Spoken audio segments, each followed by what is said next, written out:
सद्गुरुदेव की सत्य सनातन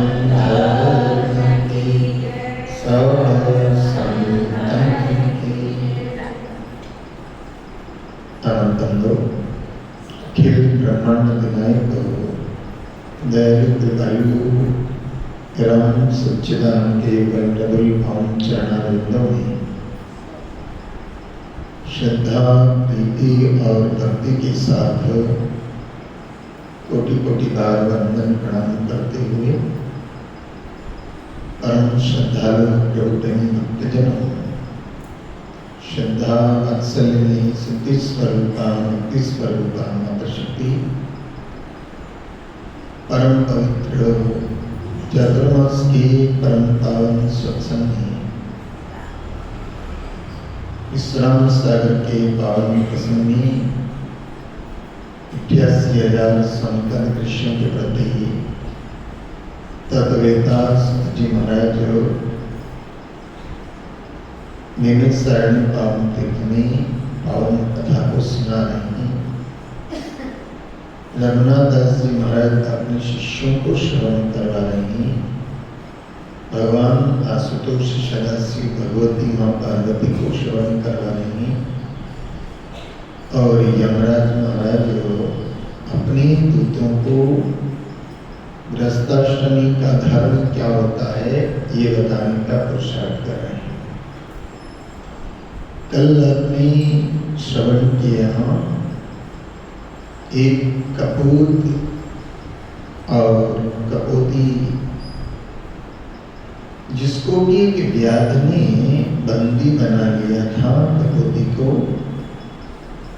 और वहीं उसी वृक्ष के नीचे ला करके और वो बैठा हुआ है और कपोत ने अपनी धर्म पत्नी को वहां व्याध के पिंजरे में बंद देखा और व्याध के पिंजरे में बंद देख करके बड़ा अफसोस करने लगा कि अब मैं क्या करूंगा।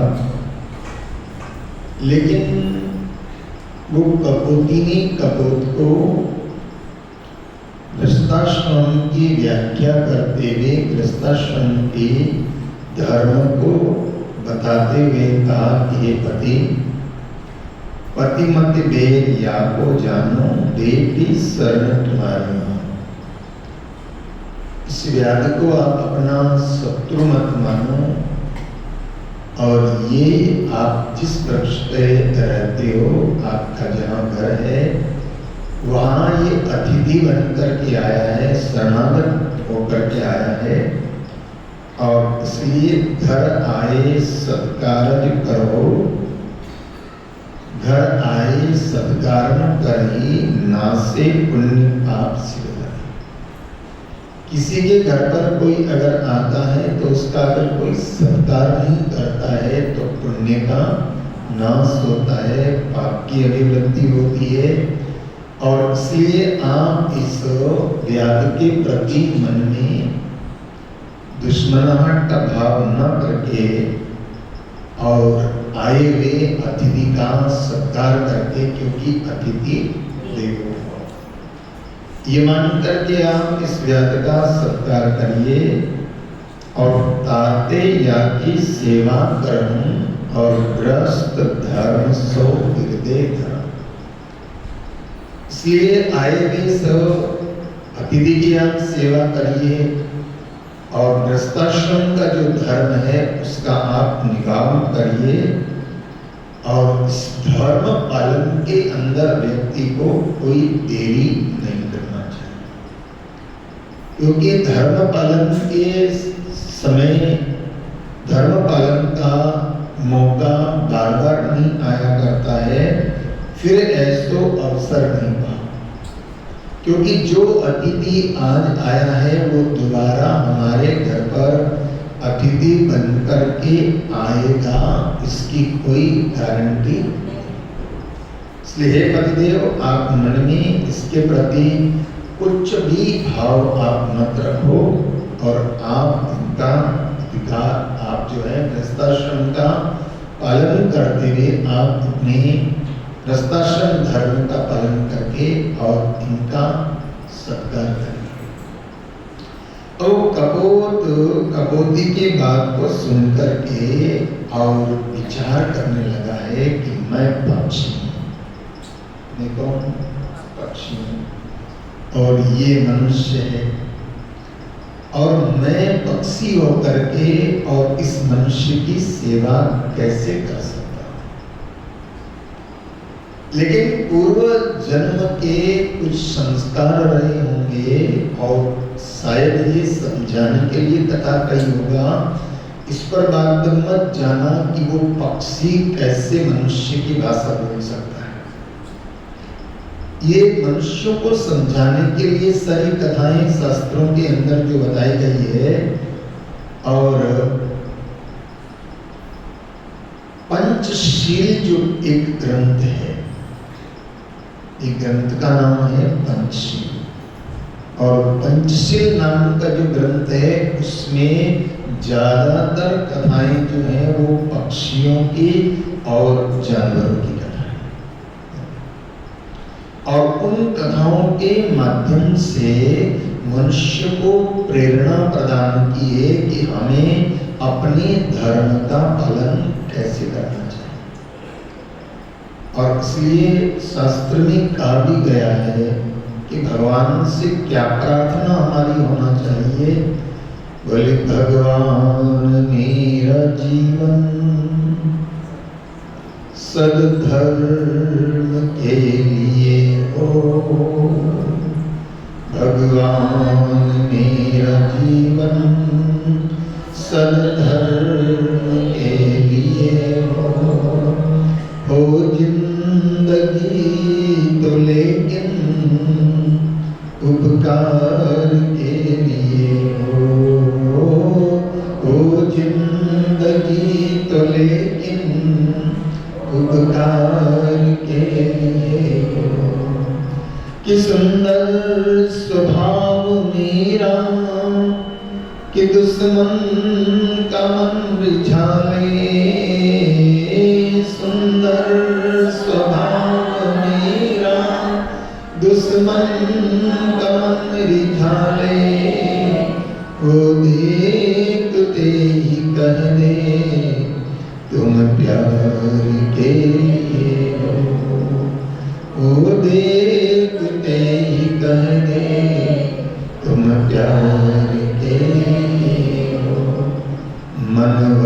मन कर्म और वचनों से सब जाति का भला हो, मन वचन और कर्म से सब जाति का भला हो। और चाहे हमारा सिर तलवार के लिए हो, चाहे हमारा सिर तलवार के लिए हो।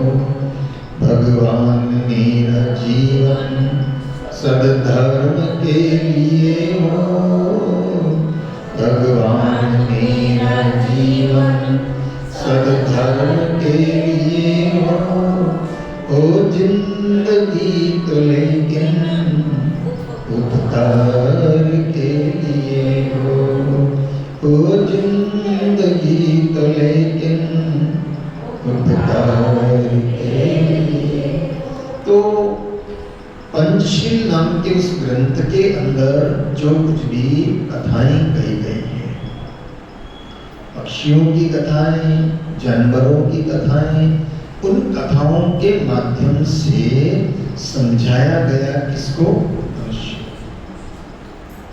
कि पक्षी कैसे, पशु कैसे अपने धर्म का निर्वाह करता। रामचंद्र जी महाराज ने भी अपनी वाणी में कहा कि अपने अपने धर्म को पशु निभावे टेक। रामचंद्र जी महाराज की वाणी का सूत्र है अपने अपने धर्म की पशु निभावे टेक, और राम चरण नर स्वार्थी जाके मते अनेक। बोले अपने अपने धर्म का पशु भी अपने टेक निभाता है। ध्यान दें, आप देखिए कि सिंह मांसाहार करता है, ठीक है, लेकिन वो भूखे मर जाएगा लेकिन कभी घास नहीं खाएगा। बराबर, भूखे मर जाएगा लेकिन घास नहीं खाएगा। मृग जो है वो घास खाता है मृग क्या खाता है? घास खाता है। और उसके सामने अगर मांस रख दिया जाएगा तो हिरण मृग जो है भूखे मर जाएगा, लेकिन मांसाहार नहीं करेगा। लेकिन मनुष्य बोलो सब खा लेगा, शाकाहार भी खा लेगा, मांसाहार भी खा लेगा, पक्षियों को मार के खा जाएगा, पशुओं को मार के खा जाएगा। देखा ना, जलचरों को मार के खा जाएगा। कि तो ये जो कोरोना जैसी बीमारी आई है, इसके पीछे क्या है? चाइना के लोगों ने चमगादड़ को मार करके खा लिया। चमगादड़ जो होता है, चमगादड़ के कारण ये कोरोना जैसी भयंकर बीमारी आई। और यहां तक आप देखो कि मेंढक का अचार, चाइना वाले मेंढक का अचार, केकड़ा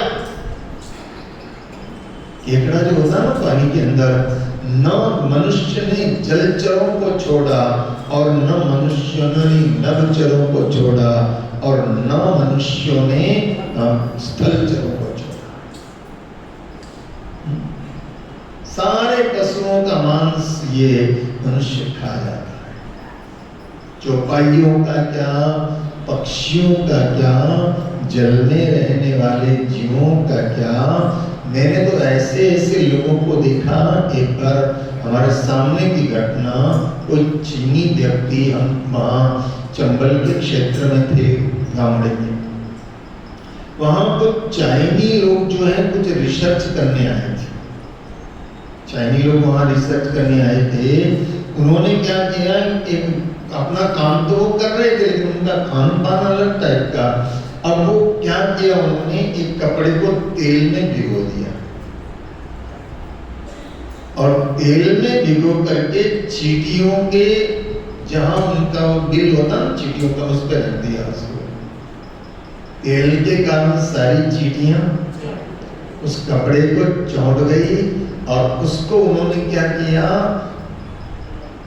गरम गरम उबलते हुए तेल, ये मैंने दृश्य देखा, गरम गरम उबलते हुए तेल में उस कपड़े को झाड़ दिया और वो सारी कीड़ियां तेल में जैसे कुछ और चीज तला जाती है ऐसे तला गई और उसमें भी नमक मिर्ची लगा के खा गई। और अपने भारत में तो अगर एक कीड़ी भी कोई के पेट में चली जाए तो पिस्तौल की बीमारी हो जाती है, पता नहीं उनको कुछ भी नहीं। लेकिन ध्यान देना, फिर अति हो जाती है तो प्रकृति माफ नहीं करती है। यहाँ चाइना वालों ने पक्षियों को नहीं छोड़ा, चींटी मकोड़ी को नहीं छोड़ा, केकड़े को नहीं छोड़ा, मेंढक को नहीं छोड़ा, सांप को नहीं छोड़ा, बिच्छुओं को नहीं छोड़ा। और फिर क्या हुआ कि वहां से ये यूहान नाम का जो शहर है चाइना में, वहां से ये चालू हुई बीमारी, कोरोना जैसी बीमारी चालू हुई। और उसके कारण पूरा विश्व, बोलो, पूरा विश्व उसके कारण से परेशान हुआ। तो रामचंद्र जी महाराज कहते हैं, पशु अच्छे कि कम से कम अपने अपने धर्म का पालन करते, इसलिए अपने अपने धर्म के, स्वामी जी के बड़ा प्यारा सूत्र है कि अपने अपने धर्म की और पशु निभावे टेक, अपने अपने धर्म की पशु निभावे टेक और राम चरण नर स्वागत। ये मनुष्य इतना स्वागती है कि जाता मता अनेक, इसको सब चलता है, खाने में सब चलता, मांसाहार कर लेगा, शाकाहार कर लेगा, फलाहार कर लेगा, अन्नाहार कर लेगा। उन पक्षियों को देखो आप, बकरा बकरी बेचारे घास फूस खाते हैं, उनको मार के खाते हैं। तो ये पशुओं के माध्यम से, पक्षियों के माध्यम से पंचशील नाम का जो ग्रंथ है उसमें ये बताया, उन कथाओं के माध्यम से ये बताने की कोशिश की जागृत किसको करना है, मनुष्य को जागृत करना है। और इसलिए यहाँ पर ये कपोत और कपोती के धर्म की जो चर्चा है, इसके पीछे रहस्य जो है वो क्या, वो कपोत सोच रहा है कि मेरी पत्नी ने मुझे कहा अतिथि का सत्कार करो, लेकिन मैं पक्षी हूं और ये मनुष्य है, इसका सत्कार मैं कैसे कर सकता हूं। लेकिन ये सारी कथाएं समझाने के लिए कही है कि वो कपोत अपनी वृक्ष के ऊपर बैठा हुआ उस व्याध से कह रहा है कि बताओ मैं आपकी क्या सेवा कर सकता हूं, आप मेरे यहाँ अतिथि हैं।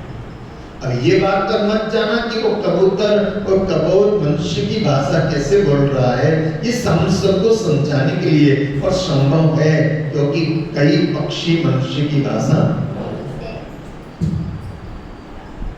ये संभव है। तो उस कपोत ने उस व्याध से कहा कि ए व्याध, आप मेरे यहाँ आए हो और आप मेरे अतिथि हो, बताओ मैं आपकी क्या सेवा करूं। वो व्याध उस पक्षी की बात सुन करके, पक्षी की आवाज सुन करके कहता है कि हे कपोत, अगर तुम वास्तव में मेरी सेवा करना चाहते हो तो मुझे बहुत ठंड लग रही है, क्योंकि सर मौसम ऐसा था, ठंड लग रही, कहां पर है, हाथ बरसात इतनी गिर गई थी, और इसलिए वो मनुष्य को व्याध क्या कहता है कि मेरे को ठंड लग रही है और इसलिए मेरी ठंड मिटे ऐसा कोई उपाय करो। तो उस कपोत ने क्या किया, कपोत ने कहा तुम एक काम करो, अग्नि का प्रबंध मैं करता हूं और तुम एक काम करो कि थोड़ी लकड़ियां इकट्ठी करो। और वो कपोत उस ऐसे बादलों के मौसम में, सर्दी के मौसम में उड़ता हुआ गया है और कहीं से जलती हुई एक लकड़ी चिंगारी के रूप में लेकर, आप देखते हैं कबूतर लोग, पक्षी जो है वो घोंसला बनाते हैं, तो कैसे कैसे उसके घोंसला आप हटाओ तो क्या क्या चीजें वहां होती है, छोटी छोटी लकड़ियां, बड़ी बड़ी लकड़ियां, तार के टुकड़े, पता नहीं और भी कई चीजें, और अपना कैसा घोंसला बनाते हैं। और मनुष्य से तो ज्यादा कारीगर पक्षी होते हैं। पक्षियों के घोंसले देखो आप, उनके माले जो बनते हैं, आप देखो एक मंजिल, फिर उसके अंदर मंजिल में मंजिल, देखे कभी पक्षियों के घोंसले? उनको इंजीनियरिंग पास करना किसने पास करवाया, बताओ? कुदरत ने पास करवाया ना, उनको इंजीनियर बनाया किसने? तो मनुष्य को ये कभी घमंड नहीं करना चाहिए कि मेरे जैसा कोई नहीं। अरे तुम क्या घर बनाते हो, उनकी कारीगरी देखो, और वो भी ऐसे लटकती हुई डाली पे बनाते हैं। डाली लटकती, उसके ऊपर उनका घोंसला लटकता है, और उसमें गोरैया का घोंसला देखो आप, क्या कलाकारी होती है गोरैया के घोंसले में। तो वो कबूतर जो है गया है और कहीं जहां कुछ आग लगती हुई देखी और एक लकड़ी, जलती हुई लकड़ी को लेकर के आया, और उस व्याध ने बहुत सारी लकड़ियां इकट्ठी कर ली थी और उसने ला करके आग उसमें डाली। और कबूत ने कहा कि ओ व्याध, अब आप आग से अपनी ठंड को, अपनी आग से अपनी ठंड को मिटा लो। अब वो व्याध बड़ा आश्चर्यचकित होकर के देख रहा है कि एक तो ये मेरे मनुष्य की भाषा बोल रहा है और मेरी ठंड को मिटाने के लिए इसने कितना उपक्रम किया है, और इस प्रकार से वो आग लगी और उस आग से उस व्याध ने अपना शरीर को गर्म किया है। और व्याध की ठंड जो है थोड़ी मिट गई है, और व्याध की ठंड जब मिट गई है तो वो व्याध उस कपोत को कहने लगा कि परोपकारी विहंग ते और शीत निवारा मोह। ए परोपकारी पक्षी, तुमने मेरी ठंड को मिटा दिया। शीत निवारा मोह, तुमने मेरी ठंड को मिटा दिया है, लेकिन अब मेरे पेट में चूहे दौड़ रहे हैं।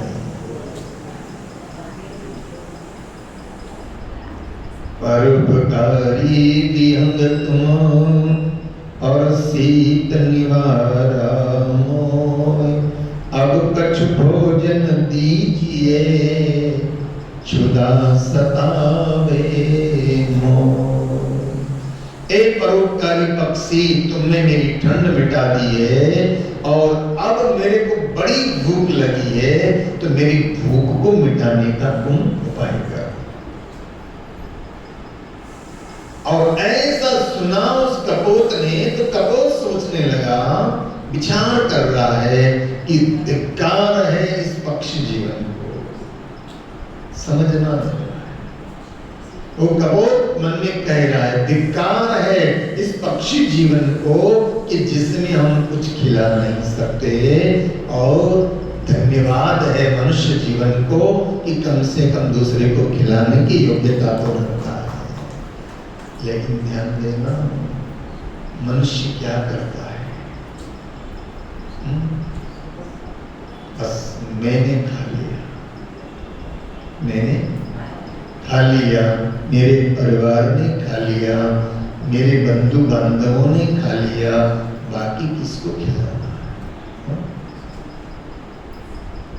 और इसलिए फिर कह देता हूं कि अपने दुख में रोने वाले मुस्कुराना सीख ले, कि अपने दुख में रोने वाले मुस्कुराना सीख ले, दूसरे के दुख दर्द में तू आंसू बहाना सीख ले, कि जो खिलाने में मजा है आप खाने में नहीं, जो खिलाने में मजा है आप खाने में नहीं, और जिंदगी में तू किसी के काम आना सीख ले, जिंदगी में तू किसी के काम आना सीख। वो पक्षी पश्चाताप कर रहा है कि धिक् है, मेरी धिक्कार है इस पक्षी योनि को कि मैं कुछ कर नहीं सकता, लेकिन धन्यवाद है मनुष्य योनि को कि कमा करके और खिला भी सकता है और खा भी सकता है। पक्षी संग्रह नहीं करता, लेकिन हम कितना संग्रह करते हैं,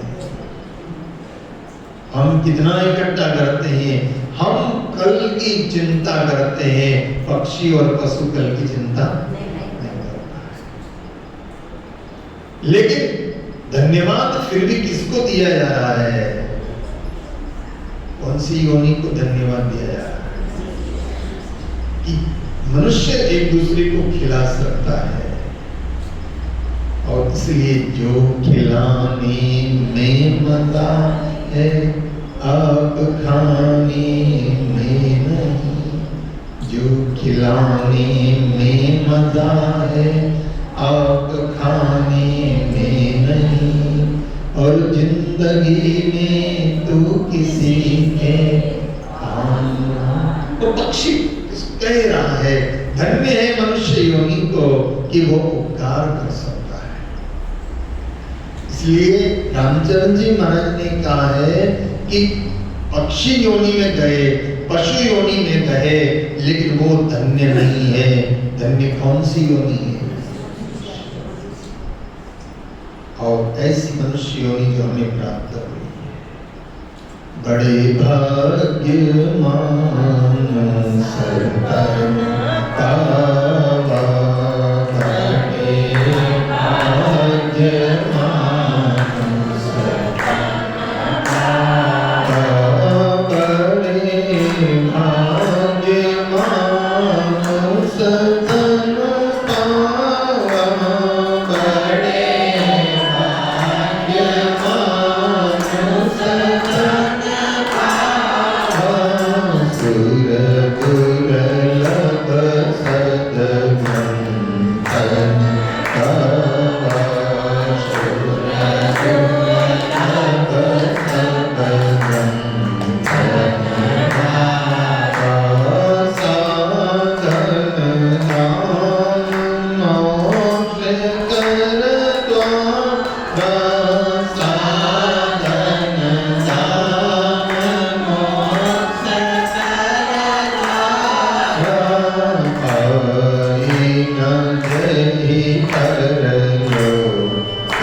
सकता है, लेकिन ये सौभाग्य किसको मिला है?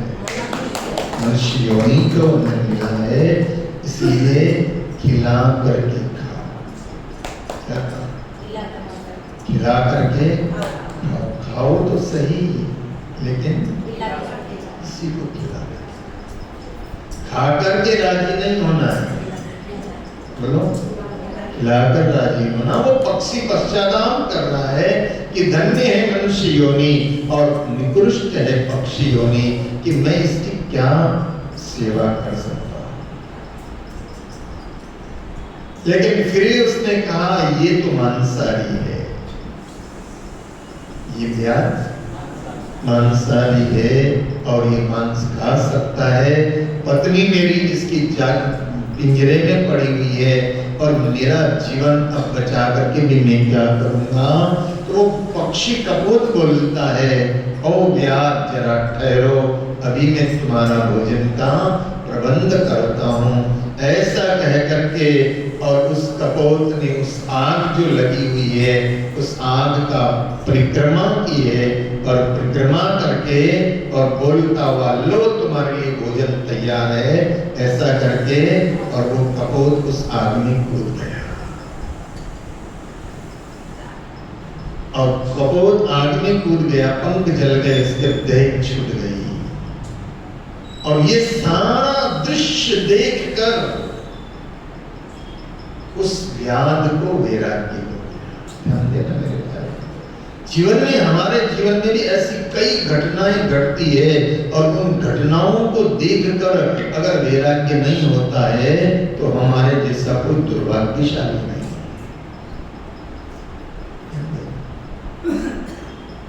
ऐसे लोगों को देख करके वैराग्य होना चाहिए। इसलिए हमारे महापुरुषों ने कहा है कि वैराग्य को उत्पन्न करने के लिए क्या क्या साधन बताए गए हैं।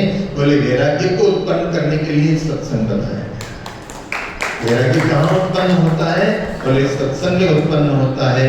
देह के प्रति अगर राग है तो उसका वैराग्य होने के लिए हॉस्पिटल में होता है।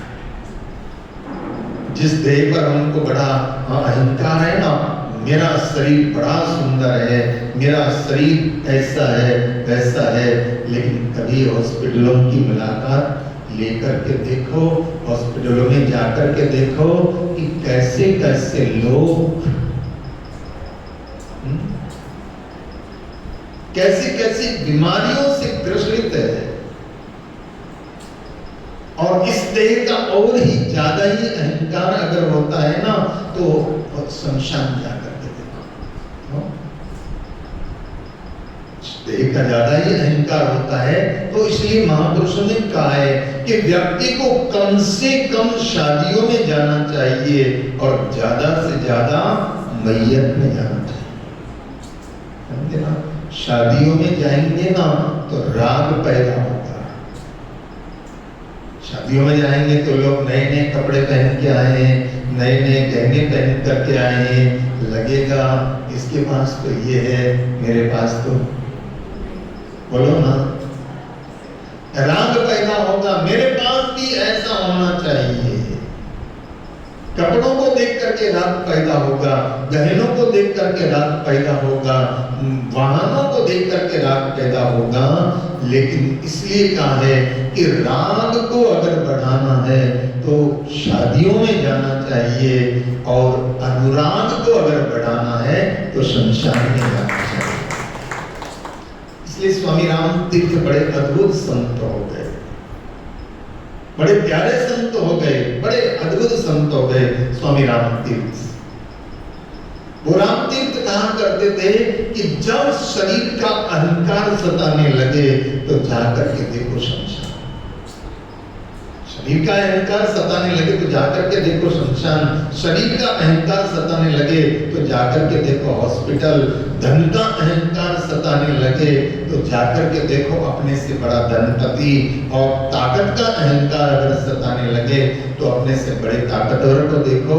और रूप और सौंदर्य का अहंकार सताने लगे तो अपने से ज्यादा रूपवान को देखो। या फिर प्रतिकूल देखेंगे तो निश्चित है कि वैराग्य की उत्पत्ति होगी।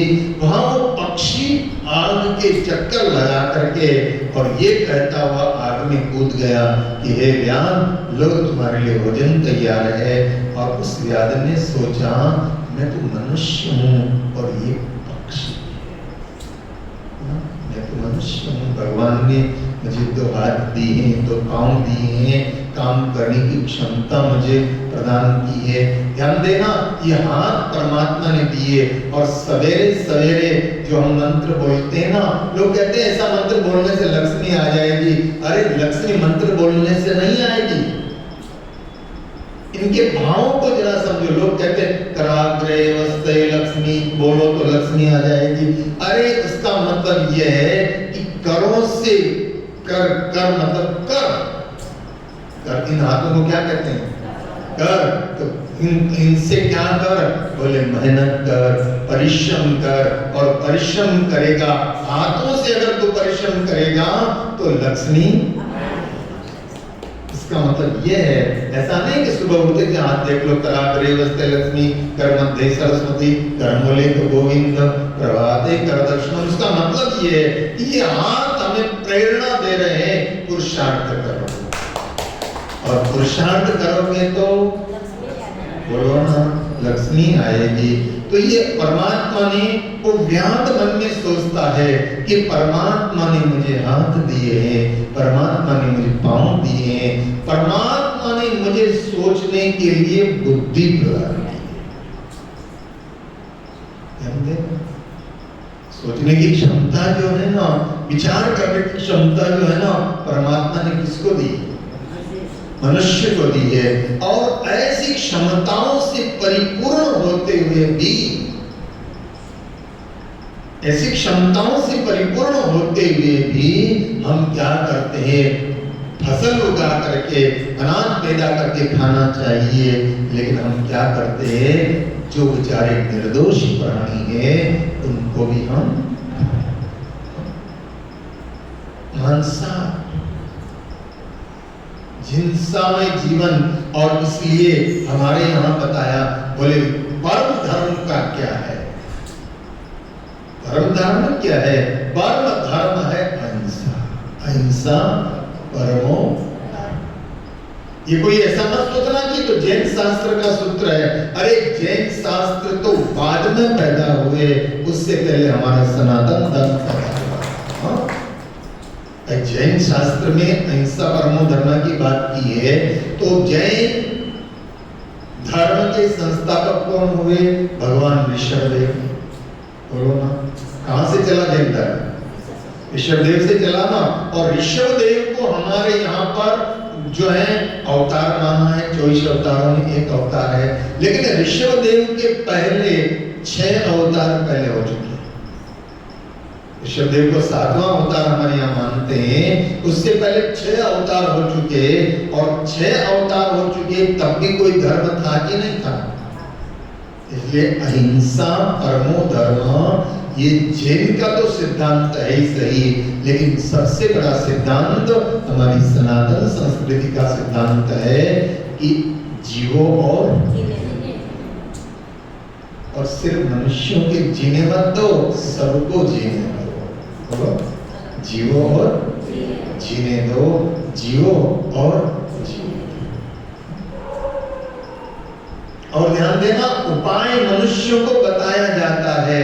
और मनुष्यों के दुख को निवारण करने के लिए जो उपाय बताया जाता है, वो उपाय किसकी सेवा के लिए बताया जाता है?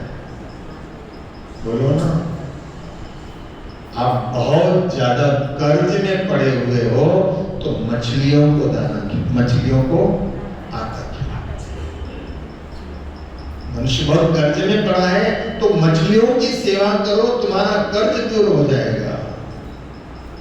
तुम्हारा धंधा रोजी रोजगार ठीक से नहीं चलता है, ये शास्त्र प्रमाण है। तुम्हारा धंधा रोजी रोजगार ठीक से नहीं चलता है, तुम पक्षियों की सेवा करो। इसके लिए बताया जा रहा है, पक्षियों की सेवा करो, चींटियों की सेवा करो। इसलिए मैं आपसे निवेदन करना चाहता हूं, मैंने कहा भी है और कहना भी चाहूंगा। लोग कहते महाराज हमको भी इच्छा होती है हम भंडारा करें, लेकिन हम भंडारा नहीं कर सकते। मैं कहता हूँ रोज भंडारा करो। आप कहोगे कैसे भंडारा करें महाराज, कुछ है ही नहीं। अरे भगवान ने तुम्हारे को एक मुट्ठी आटे की योग्यता तो दी है कि नहीं दी है? बोलो ना, दी है ना। तो एक मुट्ठी आटे के अंदर थोड़ी सी शक्कर मिला दो और चीटियों का भंडारा करो, ये भंडारा हो गया तुम्हारा। मैं कहता हूँ रोज भंडारा करो। हाँ, थोड़ा सा चीटियों को खिलाओ। लोग कहते हैं महाराज हमारे को तो राहु की दशा नड़ रही है, हमारे को केतु नड़ रहा है, शनि नड़ रहा है। आज तुमको उपाय बता देता हूँ कि राहु हो, केतु हो, शनि हो, इनको शांत करना है। चीटियों की सेवा करो, ये ग्रह तुम्हारा कुछ नहीं बिगाड़ेंगे, राजी हो जाएंगे। हाँ? और क्या कहा जाता है गायों को? बोलो ना, चीटियों को दान, चीटियों को वो दो, मछलियों को आटा खिलाओ और गायों को घास डालो, पक्षियों को दाना डालो। हाँ, पक्षियों को दाना डालो। और दुश्मन ज्यादा परेशान करते हो, दुश्मन ज्यादा परेशान करते हो, कुत्तों की सेवा करो। कुत्तों को दूध खिलाओ, भोजन रोटी खिलाओ, बिस्किट खिलाओ, तुम्हारे दुश्मन शांत हो जाएंगे। ये सारे उपाय कुत्तों को तो नहीं कहा जाता है कि तुम मनुष्यों को खिलाओ। बोलो ना, किसको कहा जाता है? मनुष्य को कहा जाता है ना। तो मनुष्य में चिंतन शक्ति है, विचार शक्ति है, और ऐसी विचार शक्ति मनुष्य में, तो वहां व्याध को वैराग्य हो गया, और वैराग्य हो गया, व्याध सोचने लगा मुझसे अच्छा तो ये कपोत है। परोपकार के लिए आग लाकर के इसने दी, और मेरे शीत को बुझाने के लिए आग लाकर के दी, मेरे भोजन के लिए खुद अग्नि में कूद गया। धिक्कार है मेरे जीवन को। क्या कह रहा हूं? धिक्कार है मेरे जीवन को कि मेरे पशुओं की देह तो कुछ न कुछ काम लगती है, लेकिन मनुष्य की देह तो क्या होगा? मानुष की देह तो जीवता ही आए काम, और मुआ पीछे साग का कुकरों न खाए। कई पक्षियों के पंख काम में आते हैं।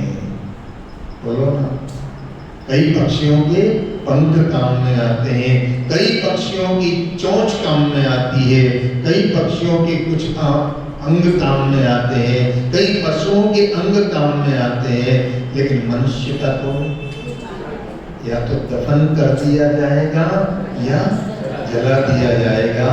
लेकिन क्या है, मनुष्य की देह तो जीवता ही आएगा। और उसको पश्चाताप हुआ, उसने क्या किया? अपने पिंजड़े में से कपोती को छोड़ दिया। लेकिन कपोती को छोड़ा तो कपोती ने सोचा कि मैं जी के अब क्या करूंगी। उसने भी अग्नि की परिक्रमा लगाई, वो भी आग में कूद गई। लेकिन उसी समय एक चमत्कार होता है, एक दिव्य विमान आता है और उन दोनों की आत्माओं को लेकर के, और भगवत धाम के वो दोनों आत्मा पक्षी योनि में गए। तो क्या हुआ? पक्षी योनि में रहे, लेकिन क्या हुआ?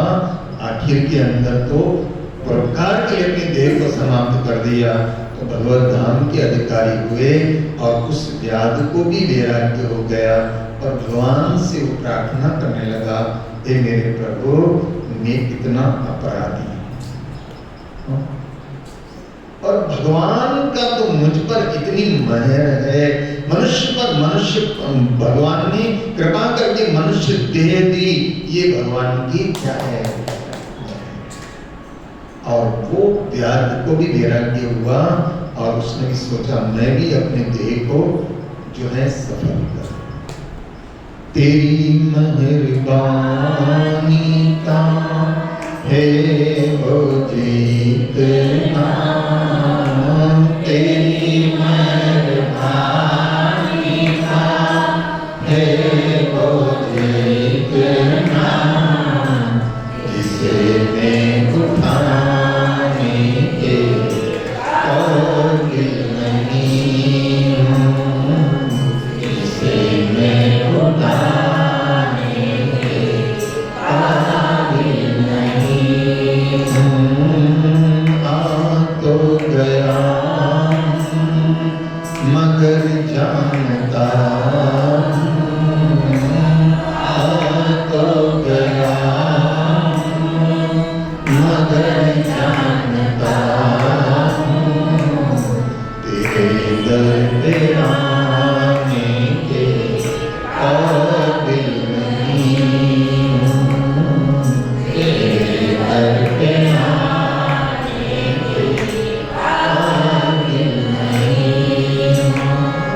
नहीं मैंने जानी, मगर तेरी महिमा नहीं मैंने जानी। कर्जदार हूँ मैं तेरी रहमतों का, कर्जदार हूँ मैं तेरी रहमतों का, कर्जा चुकाने के काबिल नहीं हूँ, कर्जा चुकाने के काबिल नहीं हूँ। तेरी मेहरबानी का है बोझ इतना, तेरी मेहरबानी का है बोझ इतना, जिसे मैं उठाने के काबिल नहीं हूँ, जिसे मैं उठाने के काबिल नहीं। ये माना कि दाता है कुल जहां का, ये माना कि दाता है कुल जहां का, मगर कैसे दामन फैलाऊं मैं आके, मगर कैसे दामन फैलाऊं मैं आके।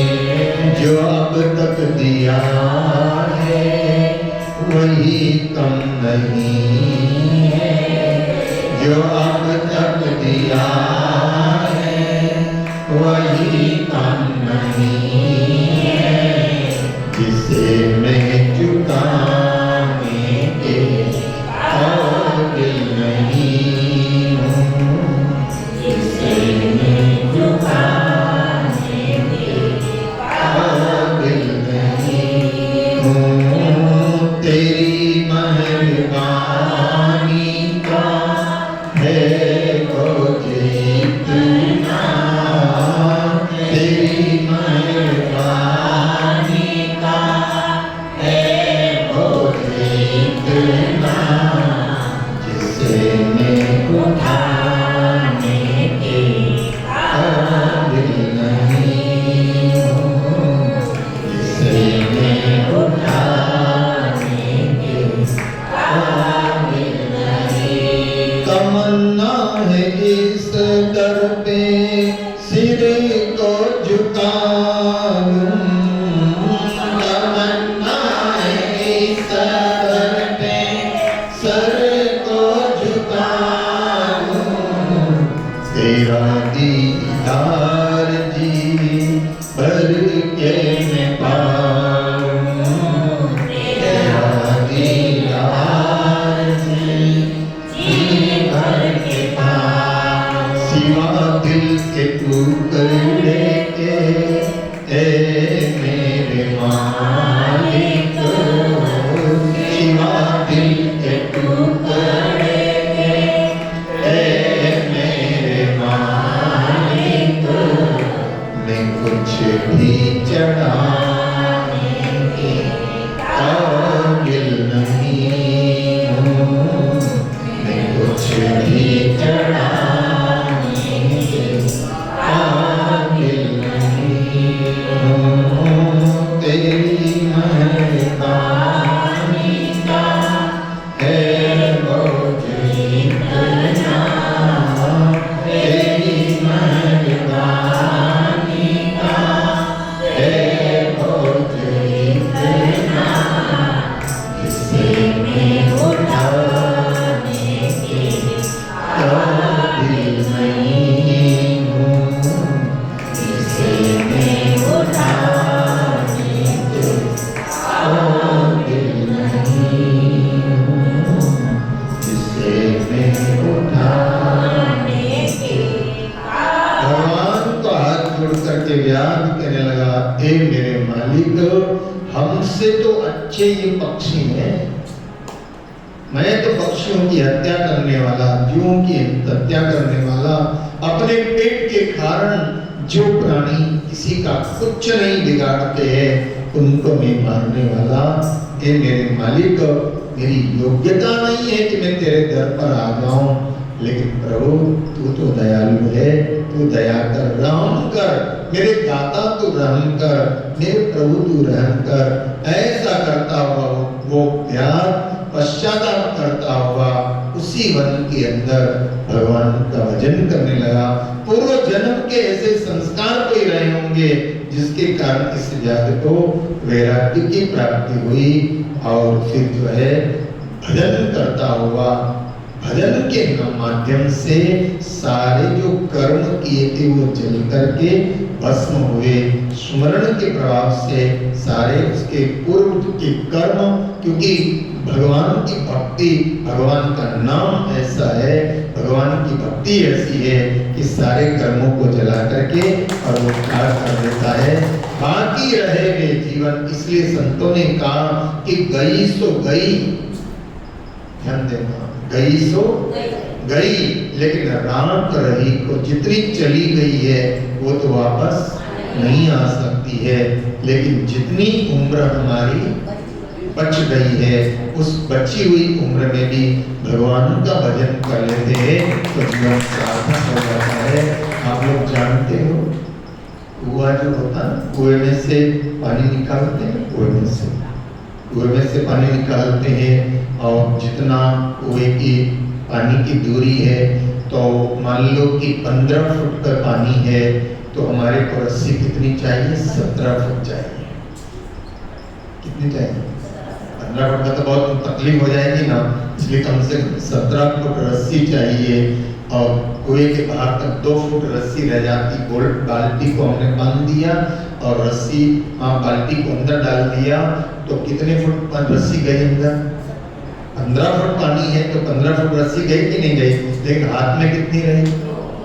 समझना, सूत्र के माध्यम से समझने की कोशिश करना कि 15 फुट रस्सी कुएं में चली गई, हाथ में कितनी रही? 2 फुट रह गई। और 15 फुट अंदर गई, 2 फुट हाथ में है, और 2 फुट की रस्सी को अगर मजबूती से पकड़ लिया है तो पानी भी आ जाएगा और रस्सी भी, वो बाल्टी भी वापस आ जाएगी, रस्सी भी वापस आ जाएगी और पानी भी आराम से पी लेंगे। 2 फुट की रस्सी को मजबूती से पकड़ लिया तो, और अगर 15 फुट तो गई और 2 फुट को भी ठीक से नहीं पकड़ा तो क्या होगा? बोलो ना, रस्सी भी जाएगी, बाल्टी भी जाएगी और प्यासे भी मरेंगे। ऐसे जान लेना, हमारी उम्र मान लो 60 की हो गई, अब और 5-10 साल और बाकी रह गए, लेकिन जो भी जिंदगी के जीवन बचे हैं उनमें भी जो हुआ सो हुआ, पहले जो कुछ हो गया सो हो गया, पाप हो गया, लेकिन बाकी जो बची हुई उम्र है उसमें भी अगर भजन कर लिया तो वो जो बाकी उम्र चली गई है, लेकिन बाकी बची हुई उम्र में भी भजन कर लिया तो उम्र क्या हो जाएगी? सार्थक हो जाएगी, सफल हो जाएगी। तो व्याध ने भी यही किया, गई सो गई। ये कथा किसके लिए? हम सब के लिए, आपके लिए, मेरे लिए, सब के लिए कथा है कि गई सो गई, अब रात रही को, जो रह गई है उसको रख करके और उसका सदुपयोग कर ले तो मानव जीवन की सफलता होगी। और उस व्याध ने भी बाकी रही उम्र में खूब भजन करके और अपने कर्मों को उसने काट दिया और भगवत धाम का वो अधिकारी हो गया। तो यमराज महाराज कहते हैं ऐसा गृहस्थाश्रम धर्म का पालन किसने किया? उन कपोत और कपोती ने किया। पक्षी योनि में होते हुए भी